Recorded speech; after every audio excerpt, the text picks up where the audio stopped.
Hello प्यारे बच्चों, क्या हाल चाल, कैसे हैं आप सभी लोग। आज हम पढ़ने वाले हैं एक नया चैप्टर। उसका नाम क्या है? संधारित्र और परावैद्युत पदार्थ। अब इस पूरे चैप्टर में हम करेंगे क्या, आप ये समझ लीजिए। ऐसा है कि हमें एक ऐसा डिवाइस बनाना है ना कि उसके अंदर हम एनर्जी को क्या कर सकें, स्टोर कर सकें। अब एनर्जी को स्टोर करने के लिए हमें क्या चाहिए? प्लेट चाहिए। क्या चाहिए? प्लेट। ठीक है। और वो प्लेट आपका कैसा होना चाहिए? कंडक्टर का। और बीच में हमें मीडियम भरना पड़ेगा, है ना। तो इन सब चीज़ों में हम क्या करने वाले हैं? एनर्जी स्टोर करेंगे। क्या स्टोर करेंगे? एनर्जी। तो आज इस पूरे लेक्चर में हम यही देखने वाले हैं कि एनर्जी को कैसे स्टोर किया जाता है। तो ये बहुत ही चैप्टर जो है ना, आसान है और बड़ा इंटरेस्टिंग है। तो चलो इसको समझते हैं। देखो, आपको यहाँ पे कुछ दिखाया गया है। ये आपका होता है कंडेंसर। क्या होता है? कंडेंसर, जिसे हम कैपेसिटर कहते हैं। इस कैपेसिटर के अंदर है ना, चार्ज को स्टोर किया जाता है। और जब चार्ज स्टोर होता है ना, क्या स्टोर होता है? चार्ज। तो उसमें है ना, बहुत ज़्यादा एनर्जी हम स्टोर कर सकते हैं। किसी भी डिवाइस पर अगर आप चार्ज स्टोर कर सकते हो, इसका मतलब आप एनर्जी का पैकेट स्टोर कर रहे हो। यानी कि क्या स्टोर कर रहे हो? एनर्जी। तो अगर हमें वैद्युत स्थितिज ऊर्जा या वैद्युत ऊर्जा क्या करनी है? स्टोर करनी है और उसका यूज करना है, तो हमें बनाना होगा कंडेंसर। क्या बनाना होगा? कंडेंसर। तो आज इस चैप्टर में है ना, हम कैपेसिटर यानी कि संधारित्र के प्रिंसिपल के बारे में समझेंगे, है ना। तो बहुत ही शानदार ये लेक्चर होने वाला है। तो आप हमारे साथ बने रहिए। इसमें है ना, केवल मैं सारे हेडिंग्स का मतलब और पॉइंट टू पॉइंट कैसे डेरिवेशन करते हैं वो सारी चीज़ें मैं आपको सिखाने वाला हूँ। तो आप हमारे साथ बने रहिए और सारे हेडिंग आपके लिए है ना इम्पोर्टेंट है। मैं जैसे बोलूँगा वैसे आप नोट कर लिया करना, है ना। दोबारा बीच में ना बोलना पड़े कि आप नोट करिए। क्लियर हुआ? अगर आप हमारे पास आ रहे हैं पढ़ने, तो आप एक पेन और एक पेपर लेकर जरूर आएँ। देखिए, हमारे पास है ना, जो पहला हेडिंग है वो आपकी क्या है? वैद्युत धारिता है। पहले हेडिंग आपके पास क्या है? वैद्युत धारिता। अब ये वैद्युत धारिता क्या होती है, इस पर आज हम बात करने वाले हैं। ठीक है। बहुत ही आसान टॉपिक है। जैसे इसको मैं थोड़ा सही कर लूँ, फिर मैं आपको सिखाऊं। देखिए, आपके पास क्या है? एक वैद्युत धारिता है। अब ये वैद्युत धारिता होती क्या है, इसको हमें सीखना है। ठीक है साहब? अच्छा, हाँ सर, बिल्कुल। आप मुझे सिखाइए। तो देखो, वैद्युत धारिता का मतलब क्या होता है। यहाँ पे जो वैद्युत धारिता का मतलब होता है, वैद्युत धारिता का मतलब, वैद्युत धारिता, वैद्युत धारिता, धारिता, धारिता, वैद्युत का मतलब हो गया आवेश। क्या हो गया? आवेश। और धारिता का मतलब धारण करना। धारण करना। जो आवेश को धारण कर सकता है, जो युक्ति, वही आपकी क्या कहलाती है? वैद्युत धारिता कहलाती है। जो वैद्युत वैद्युत धारिता क्या होता है? वैद्युत धारिता वो होता है जो आवेश को धारण कर सके, आवेश को स्टोर कर सके। ठीक है। आवेश को संचित करने की क्षमता, आवेश को संचित करने की क्षमता क्या कहलाती है? वैद्युत धारिता कहलाती है। आवेश को संचित संचित करने की क्षमता को यार, क्षमता, क्षमता को क्या कहते हैं? क्षमता को वैद्युत धारिता कहते हैं। क्या कहते हैं? वैद्युत धारिता कहते हैं। वैद्युत, है ना, वैद्युत धारिता, धारिता कहते हैं। अच्छा सर, ये कहते हैं, बिल्कुल। मान लीजिए कोई एक चालक है। क्या है? चालक है। अब इस चालक को हम आवेश देते हैं। क्या देते हैं? आवेश। तो देखा जाता है इसके विभव में वृद्धि होती है। तो कहीं ना कहीं देखा जाए, दिया गया आवेश उसके विभव में होने वाली वृद्धि के अनुकर्मानुपाती होता है। ठीक है। अगर अनुकर्मानुपाती हटाया जाए तो एक कांस्टेंट आएगा, उसका नाम क्या नाम होगा? सी। क्या नाम होगा? सी। और सी ही आपका एक नियतांक है। ये आपका क्या है? नियतांक। इसी नियतांक का नाम होता है वैद्युत धारिता। क्या नाम होता है? वैद्युत धारिता। बहुत ही आसान। ठीक है। तो देखिए, वैद्युत धारिता का काम क्या होता है? आवेश को धारण करना। किसी वस्तु में, है ना, आवेश को संचित करने की जो क्षमता होती है ना, वही आपकी क्या होती है? धारिता होती है। ठीक है। क्यों? यहाँ पे हमने देखा एक्सपेरिमेंट में, जब हमने क्या दिया, क्यों दिया, है ना, तो इसके विभव में वृद्धि हो गया। तो विभव बोला हम तो आवेश पर डिपेंड है, यानी कि जैसे जैसे क्यू आएगा वैसे वैसे हम बढ़ते चले जाएंगे। ये भी कह देगा हम एक लिमिट तक आवेश को रख सकते हैं। ठीक है। वही जो क्षमता होगी वही इसकी क्या कहलाएगी, धारिता। तो यहाँ पे जो C निकल के आया है, C इक्वल टू क्यू अपान कितना, V। तो देखा जाए ऐसे भी डिफाइन कर सकते हैं, किसी चालक को दिया गया आवेश और उसके विभव में हुई वृद्धि का अनुपात जो होता है एक नियतांक होता है। किसी चालक को दिया गया आवेश, किसी चालक को दिया गया आवेश और उसके विभव में हुई वृद्धि को क्या कहते हैं, वैद्युत धारिता कहते हैं। क्या कहते हैं, वैद्युत धारिता कहते हैं। ठीक है। अच्छा, धारिता का जो मात्रक होता है फैरेड होता है। क्या होता है, फैरेड होता है। अब ये जो धारिता है ना, फैरेड तो बहुत बड़ा मात्रक होता है, फैरेड आपका जो होता है बहुत बड़ा मात्रक होता है। ठीक है। तो सी ध्यान रखना, सी यहाँ पे मैं नोट कर दे रहा हूँ, नोट पॉइंट में आप ध्यान रखना, जो सी होता है ना ये क्यू एंड बी पर निर्भर नहीं करता है, निर्भर नहीं करता। आपसे कोई अगर पूछ ले, है ना, बताइए सी जो है ना क्या क्यू और बी पर डिपेंड करता है, नहीं करता है। ठीक है। तो ये किस पर करता है, तो जो सी होता है पदार्थ के है ना आकार, आकार हो गया, ठीक है, ताप हो गया, माध्यम की प्रकृति हो गई, माध्यम की प्रकृति, प्रकृति पर निर्भर करता है, निर्भर करता है। बात समझ में आया ना। जो सी होता है वो पदार्थ के आकार पर, ताप पर, माध्यम की प्रकृति पर क्या करता है, निर्भर करता है। अच्छा, इस पर करता है। अब देखिए इसके जो मात्रक होते हैं, क्या होते हैं मात्रक, वो आपका फैरेड होता है। क्या होता है, फैरेड। फैरेड बहुत बड़ा मात्रक है, इसलिए हम इसका यूज है ना माइक्रो फैरेड में करते हैं। इसमें करते हैं माइक्रो फैरेड में। एक माइक्रो फैरेड में 10⁻⁶ फैरेड होता है, ये याद होना चाहिए। एक नैनो फैरेड में आपका जो होता है 10⁻⁹ फैरेड होता है। और एक माइक्रो, एक माइक्रो, माइक्रो तो हो गया ना, micro farad, nano farad, pico farad. एक पीको फैरेड में 10⁻² 12 फैरेड होता है। तो ये छोटी छोटी बातें आपको याद होनी चाहिए। आपसे कोई पूछ ले धारिता क्या होती है, तो आप कहेंगे किसी वस्तु में आवेश स्टोर करने की जो क्षमता होती है, किसी वस्तु या ऑब्जेक्ट में आवेश को स्टोर करने की क्या होती है, क्षमता होती है। क्या होती है, क्षमता। उसी को हम क्या कहते हैं, क्या कहते हैं बोलो, वैद्युत धारिता कहते हैं। वैद्युत धारिता है क्या, एक नियतांक है जो किसी चालक को दिया गया आवेश तथा उसके विभव में होने वाले वृद्धि के अनुपात को वैद्युत क्या कहते हैं, क्या कहते हैं, क्या कहते हैं, वैद्युत विभव के अनुपात को क्या कहते हैं, वैद्युत धारिता कहते हैं। इसका मात्रक क्या होता है, फैरेड होता है। ठीक है। अब हम इसके थोड़े बीमा की बात कर लेते हैं। सी का बीमा। अब ये बीमा क्या होगा, तो सी इक्वल टू आपने देखा कि ओपन क्या होता है, वी। अब क्यू के बारे में तो पता है, वी के बारे में नहीं पता, तो डब्लू पान क्यू लिख सकते हैं, ये ऊपर आ जाएगा। क्यू पान कितना, डब्लू, क्यू स्क्वायर हो जाएगा। और आवेश का बीमा आप जानते हैं कूलाम होता है, कूलाम का स्क्वायर अपान कार का बीमा क्या होता है, चलो मान रखो बीमा। आवेश का मात्रक, मात्रक में बीमा 80 होता है, स्क्वायर है तो दोनों पे स्क्वायर आ जाएगा। कार्य का बीमा ml² T⁻⁻² होता है, सबको ऊपर लेके चलते हैं। m⁻⁻1 l ऊपर जाएगा, -2 होगा, ठीक है, t ऊपर जा करके प्लस के 4 हो जाएंगे और a⁻2 होगा। तो ये तो इसकी बीमा हो गई।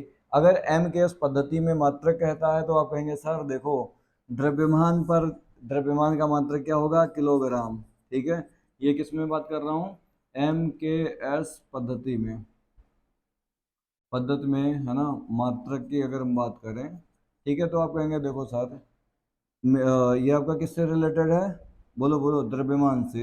किलोग्राम पावर माइनस वो है, ये लंबाई से है तो मीटर की पावर -2, ये समय से तो सेकंड पावर 4, और ये आपका एम्पियर होगा, एम्पियर पावर कितना 2। ठीक है, तो आप ये लिख सकते हो। अब देखिए धारिता कैसे निकालना है वो आप सीखिए। कभी भी आपको धारिता निकालना हो, क्या निकालना हो, धारिता, ठीक है, धारिता कभी भी ज्ञात करना हो सी, तो हमेशा आप क्यू अपान वी निकालेंगे। मतलब क्यू और अपान वी कहीं आ जाए तो उसकी जगह बिना सोचे समझे क्या रखना है, सी रखना है। तो चलो एक डेरिवेशन करते हैं, क्या करते हैं, डेरिवेशन करते हैं। ये है आपके पास एक विलगित गोलीय चालक की धारिता, हमारे पास एक गोलीय चालक की क्या है, धारिता है। इसकी मान लेते हैं त्रिज्या कितनी है, आर है। ये बिंदु आपका ओ है और इसको एक समान रूप से आवेश दिया जाता है, तो भाई ये चालक है ना, तो चालक की सतह पर एक समान रूप से वितरित हो जाती है। जब किसी चालक को, है ना, आवेश दिया जाता है तो एक समान रूप से क्या होती है, आवेश वितरित हो जाती है। ठीक है, तो मान लेते हैं यहाँ पे एक पॉइंट पी है, तो इस पी पॉइंट पर विभव कितना होगा। हर जगह विभव समान होगा, तो आप जानते हैं दूरी पता हो और आवेश पता हो तो आराम से निकाल सकते हैं। ठीक है, 1/4πε0। ठीक है, क्यू अपान कितना, आर। क्यू को इधर भेज दो, क्योंकि अभी बताया था आपको अगर सी निकालना है तो क्यू अपान क्या चाहिए, बी। ठीक है, तो यहाँ पे क्यू है, इधर बी है, तो इसको लेके आओ उधर। बी अपान क्यू बराबर 1/4πε0 आर। ठीक है, पलट पलट दो इसे, पलट। आपका है बी, ये भी पलट गया, 4πε0 आर। और क्यू अपान बी की वैल्यू क्या होती है, सी, 4πε0 आर। अगर हमारे पास ये अन्य माध्यम में रखा हो, अन्य माध्यम के लिए, अन्य माध्यम के लिए अगर हम बात करें तो आप कहेंगे सर कुछ नहीं, बस इसी में के से मल्टीप्लाई कर दो, जो आएगा 4πε0 के इंटू कितना आ जाएगा, आर आ जाएगा। ठीक है, और ये तो आपका एक्सपेरिमेंट वायु में हो रहा था, किस में हो रहा था, वायु में। ठीक है, हाँ, तो आई होप आपको ये समझ में आया होगा, बहुत ही आसान है। मान लीजिए आपके पास ये क्या है, एक विलगित गोलीय कोश है। ठीक है, अब इसको है ना आवेश दिया जाता है, अरे चालक है, सॉलिड होगा तब भी कोई दिक्कत नहीं है। बात समझो पहले, आवेश जो भी देंगे सब इसके सतह पर आएंगे, तो सतह पर विभव निकाल लेंगे। v बराबर 1/4πε0, क्यू अपान कितना होता है, आर। इसके पिछले वाले चैप्टर में आपको मैंने पढ़ाया था, आप वहां से देख सकते हैं। अगर आपको पता नहीं है तो जरूर आप देखें, तभी आप ये वाला लेक्चर देखें, तभी और अच्छे से समझ में आएंगे। अच्छा, तो बी अपान क्यू बराबर, भाई इस क्यू को इधर ले आए तो आपका क्या बचा, 4πε0 इधर, आर इधर, ये बच गया। अच्छा, आगे नेक्स्ट, संधारित्र क्या होता है, संधारित्र लिख लो आप। संधारित्र एक ऐसा समायोजन होता है जिसके आकार में, आकृति में बिना परिवर्तन किए हुए अधिक मात्रा में क्या कर सकते हैं, आवेश को संचित किया जा सकता है। अधिक से अधिक जितना उचित मात्रा में आवेश को स्टोर कर सकते हैं ना, उतना हम स्टोर कर सकते हैं। ठीक है, तो फिर से देखो, सुनो, संधारित्र क्या होता है, संधारित्र एक ऐसा समायोजन होता है, एक ऐसा क्या होता है, समायोजन होता है जिसके आकार में बिना परिवर्तन किए हुए आवेश को उचित मात्रा में क्या कर सकते हैं, स्टोर कर सकते हैं। वही आपका क्या होगा, आवेश, वही आपका क्या होगा, संधारित्र होगा। तो संधारित्र एक ऐसा समायोजन होता है, क्या होता है, समायोजन, जिसको आवेश दिया जाए, आवेश का लॉस ना हो। ठीक है, तो यही मतलब संधारित्र की जो धारिता होगी, संधारित्र की धारिता, ये जो धारिता होगी आपका, जो C बराबर Q अपान कितना होगा, B, मतलब वही फॉर्मूला है, इसका भी मात्रा क्या होगा, फेरेड। ठीक है, अब इसके हम सिद्धांत को देख लेते हैं क्या है। देखो ऐसा है कि हमारे पास एक प्लेट है ये, ठीक है, और इसको हम जोड़ देते हैं किसी, है ना, स्वर्ण पात्र पत्ती से। ठीक है, बात समझो, ये स्वर्ण पात्र पत्ती ऐसा है, जब फैलती है इसका मतलब विभव ज़्यादा हो रहा है, जब फैलती है तो विभव क्या है, ज़्यादा है। ठीक है, और जब ये पास में आ जाएगी, किधर आएगी, पास में, किधर आएगी, पास में, इसका मतलब इस पर विभव क्या है, कम है। इसलिए यहाँ पे हम स्वर्ण पत्ती लगाते हैं, कौन सी पत्ती, स्वर्ण, ठीक है, पत्ती लगाते हैं। ठीक है, अब ऐसा होता है कि जब इसको आवेश दिया जाता है, प्लस क्यू आवेश, तो इस पर आवेश जैसे आने चालू होते हैं तो ये पत्ती फैलने लगती है। इसका मतलब जब आप आवेश देते हो तो विभव में क्या होती है, वृद्धि होती है। ठीक है, लेकिन फिर हम देखते हैं कि अगर कैसे भी करके विभव का मान कम कर दिया, इतना चार्ज रहते हुए भी, मतलब इतना आवेश रहे और हम इसके विभव में कैसे भी करके क्या कर दें, कमी, तो इसका मतलब और आवेश क्या कर सकते हैं, स्टोर कर सकते हैं। ठीक है, तो हमने क्या किया, इसके सामने एक और प्लेट रख दिया, तो इस प्लेट पर हुआ गया प्रेरण के कारण, है ना, डी दूरी पर रखा, प्रेरण के कारण इधर माइनस माइनस आवेश आ गया और इधर कौन सा आवेश आया, प्लस प्लस। तो ये हमने देखा अपने एक्सपेरिमेंट में कि माइनस जब डेवलप हुआ तो पत्तियां थोड़ी पास में आई, लेकिन इस प्लस की वजह से जितनी आनी चाहिए थी उतनी नहीं आई, यानी कि विभव में कमी देखा गया, देखा जाए तो इसके वजह से, इस माइनस की वजह से। ठीक है, तो इसमें और आवेश देंगे फिर भर जाएगा आवेश। फिर सोच रहे हैं बिना आकार में परिवर्तन किए हुए, ये दूरी परिवर्तन किए हुए, ये वाला आकार परिवर्तन किए हुए कितना आवेश स्टोर कर सकते हैं। तो फिर हम क्या करते हैं, इसको धरती माँ से जोड़ देते हैं। किससे जोड़ते हैं? धरती माँ से। ठीक है, यहाँ पे आपके पास स्वर्ण पात्र पत्ती है, इसको आवेश दिया गया प्लस का Q, plus plus plus plus plus, इस पर माइनस माइनस। लेकिन जैसे धरती माँ से जोड़ेंगे इसको, ठीक है, अर्थिंग कर देंगे इसका, भूसंपर्क, भूसंपर्क, जैसे भूसंपर्क करेंगे, ठीक है, होगा क्या कि यहाँ पे जो इस साइड में प्लस वाले चार्ज है ना, सारे के सारे अर्थ में आ जाएंगे। तो यहाँ पे पत्तियां और देखी गई पास में, तो जिससे आवेश और स्टोर कर सकते हैं। ठीक है, तो यही आपका था संधारित्र का सिद्धांत। अब हम समझते हैं इसकी धारिता कितनी होगी। ठीक है, समान समांतर प्लेट संधारित्र की धारिता बहुत ही इंपॉर्टेंट है आपके एग्जाम के लिए, बहुत ही इंपॉर्टेंट है। बस आप हमारे साथ देखो कैसे करते हैं डेरिवेशन। ठीक है, देखो, मान लीजिए हमारे पास ये समांतर प्लेट है, ठीक, ये बीच की दूरी कितनी है d, और ये क्षेत्रफल कितना है a।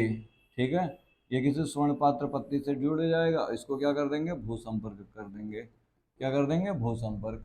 जब इसको आवेश देंगे, ठीक है, प्लस क्यू आवेश, तो इस पर प्लस आवेश, कौन सा आवेश बोलो, प्लस आवेश, और इस पर माइनस आवेश, और इसके पूरे माध्यम में कोई माध्यम भर देते हैं के। ठीक है, तो भाई आपको बताना है कितना आपका इलेक्ट्रिक फील्ड यहाँ पर अंदर अंदर है, क्योंकि इधर प्लस है इधर माइनस है, तो इलेक्ट्रिक फील्ड इधर होगा। समझ में आया?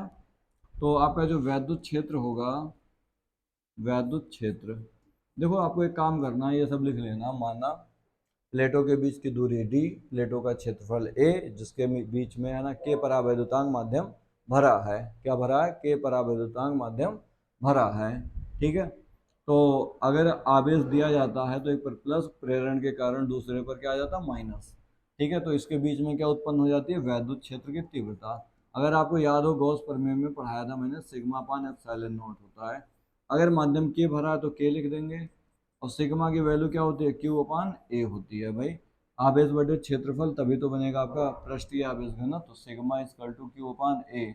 बताया था अगर आवेश है ना एरिया में फैला है तो एरिया में डिवाइड कर दो, तो आपको मिल जाएगा पृष्ठीय आवेश घनत्व। क्या मिलेगा? पृष्ठीय आवेश घनत्व मिलेगा। ठीक है, तो हमने क्या किया, सिग्मा का मान ये उठा के यहाँ पे रख दिया, क्यू अपान ए, और बाकी ये दोनों यहाँ पे लिख देते हैं, के एप्सिलॉन नॉट।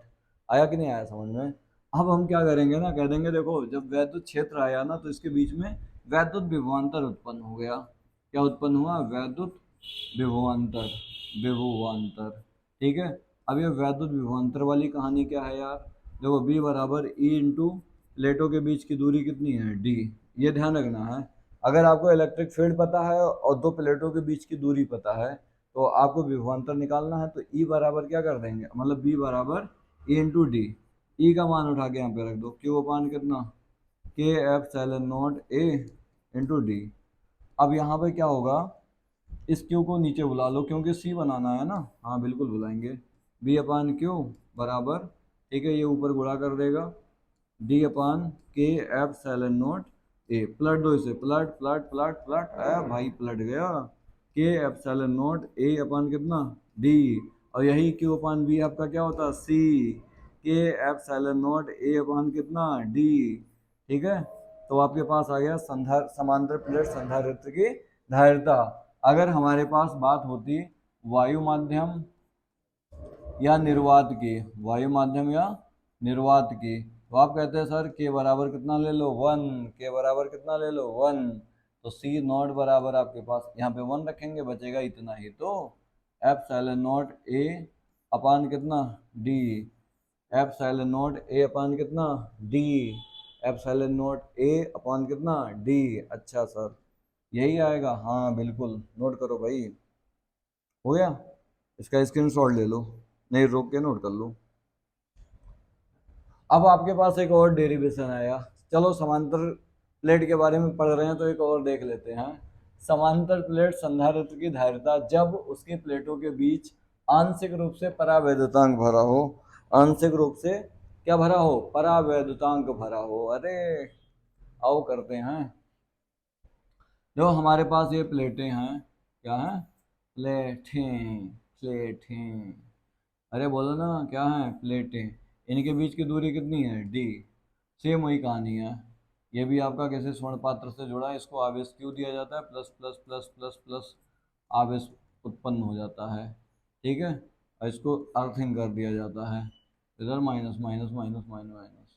होता क्या है कि इसके बीच में है ना, एक टी मोटाई का के परावैद्युतांक का माध्यम रख दिया जाता है, ठीक है। इसकी मोटाई कितनी है? टी। तो ये आपका जो वायु में है ना जगह है, तो कि ये कितना होगा भाई? पूरा डी है तो इतना टी है, तो ये वायु वाला कितना होगा? D minus T. ये और ये मिला के है, ठीक है। हाँ, तो आपने आवेश दिया तो इधर प्लस इधर माइनस, तो इलेक्ट्रिक फील्ड दो दो उत्पन्न होगा, ये वायु माध्यम में और ये के परावैद्युतांक माध्यम में। वायु माध्यम में वैद्युत क्षेत्र की तीव्रता कितनी होगी? ई वन बराबर सिग्मा पान एप्सिलॉन नोट। अब आप जानते हो सिग्मा का मान क्यू पान कितना होता है? क्षेत्रफल से डिवाइड कर देते हैं अपान एप्सिलॉन नोट। ऐसे के माध्यम में वैद्युत क्षेत्र, ठीक है, कितना होगा? E2 बराबर, ठीक है, यहाँ पे आ जाओ, सिग्मा पान भाई के माध्यम में बात हो रही है तो एप्सिलॉन नॉट के पास क्या आ जाएगा? के, ठीक है। यहाँ तक समझ में आया? अब इसके बाद E2 इक्वल टू, ठीक है, सिग्मा की वैल्यू हम यहाँ पे रख देंगे कितना? क्यू अपान ए के एप्सिलॉन नॉट, ठीक है। ये हमने रख दिया यहाँ पे। अब इसके बाद आपका होगा हमारे पास E1 है और E2 है। E1 है और क्या है? E2 है। तो हम निकालेंगे कुल विभवांतर, ठीक है। कुल विभवांतर जो होगा वो इसमें आएगा B1 और इसमें आएगा B2। वायु माध्यम में आएगा B1 और इसमें आएगा B2। तो आपके पास आया B इक्वल टू, B1 की जगह हम क्या रखेंगे? E1 इंटू, है ना, वायु माध्यम में दूरी कितनी है? D माइनस टी, ठीक है, प्लस B2 इस माध्यम का हमें बात करना है। तो इसमें वैद्युत क्षेत्र E2 है और दूरी कितनी है? T। तो T से गुणा कर देंगे, ठीक। अब यहाँ पे E1 और E2 की वैल्यू रख देते हैं। B इक्वल टू, है ना, E1 की वैल्यू कितनी है? Q upon epsilon not A into D minus T, ठीक। और यहाँ पे E2 इक्वल टू, है ना, यहाँ पे रखेंगे Q अपान कितना? K एप्सिलॉन नॉट A, है ना, और यहाँ पे क्या आएगा? T। अब आप देखो ना, यहाँ पे कुछ कॉमन है। क्या है common? Q upon epsilon not A, ये कॉमन है, ठीक है। यहाँ से भी चला जाएगा तो यहाँ पे बचेगा D माइनस टी, ठीक है, प्लस, और यहाँ पे T अपान कितना बचेगा? K, ठीक। अब इसको पलट, पहले इस Q को इधर बुला लो, बुलाओ आओ, ठीक है। हाँ, बुलाना पड़ेगा, ऐसे काम नहीं चलेगा। B upon Q equal to, ठीक है, और ये ऊपर चला जाएगा डी माइनस टी, अरे गुणा में ही तो है तो ऊपर लिख सकते हैं, प्लस टी अपान कितना? के। अब अपान एप्सिलॉन नॉट ए, इसको पलट दो, क्यू अपान बी बराबर epsilon naught A upon D minus T plus T upon कितना? के। ये हो गया आपका। और यही के अपान वी क्या होता है? सी। तो सी बराबर कितना आया? Epsilon naught A upon D minus T, ठीक है, प्लस टी अपान कितना? के। आपका ये है, ठीक है। तो आई होप आपको ये समझ में आया होगा अच्छे से, ठीक है। तो ये आपके पास ही आ गया। अब यहाँ से आपके बनेंगे क्या? कुछ कंडीशन। जैसे मैं बात करूँ वायु माध्यम के लिए, किसके लिए? पहला केस, केस नंबर 1, विशेष स्थितियाँ, ठीक है। तो अगर आपका है ना वायु माध्यम हो पूरा, ठीक है, वायु माध्यम के लिए, यानी कि जो टी होगा ना वो किसके बराबर होगा? डी के। तो जहाँ जहाँ टी है ना वहाँ वहाँ डी रख दो। तो C equal to epsilon naught A D minus, T की जगह क्या लिखेंगे? टी की जगह लिखेंगे D, D plus D upon कितना के, ये कट जाएंगे और ये के ऊपर आ जाएगा। C equal to epsilon naught A K upon कितना डी। ये तो वायु माध्यम के लिए हो गया। सेकंड नंबर, अगर केवल है ना परावैद्युतांक भरा हो, ठीक है, मतलब उसके अंदर, ठीक है, परावैद्युतांक, परावैद्युतांक केवल धातु का हो, किसका हो, धातु का हो, तब क्या होगा। अगर ये धातु का होगा ना, तो सुनो, परावैद्युतांक धातु के लिए अनंत होता है, तो बस क्या करना है, यहाँ पे अनंत रख देना है। C equal to epsilon naught A upon D minus T, ठीक है, प्लस टी अपान कितना अनंत, और एक बटे अनंत की वैल्यू क्या होती है, जीरो, तो ये वैल्यू हट जाएगी, ठीक है, ये माना जाएगा। तो आप ऐसे करके निकाल सकते हो मान।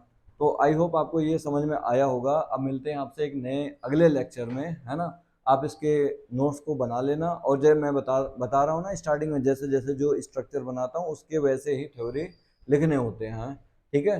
तो आप जो मैं बोलता हूँ आप उसको लिख लिया करिए, है ना, डेफिनेशन के तौर पे, वही आप सेम लिख सकते हो। तो मिलते हैं अगले नेक्स्ट लेक्चर में, तब तक आप खुश रहिए, मस्त रहिए, पढ़ते रहिए।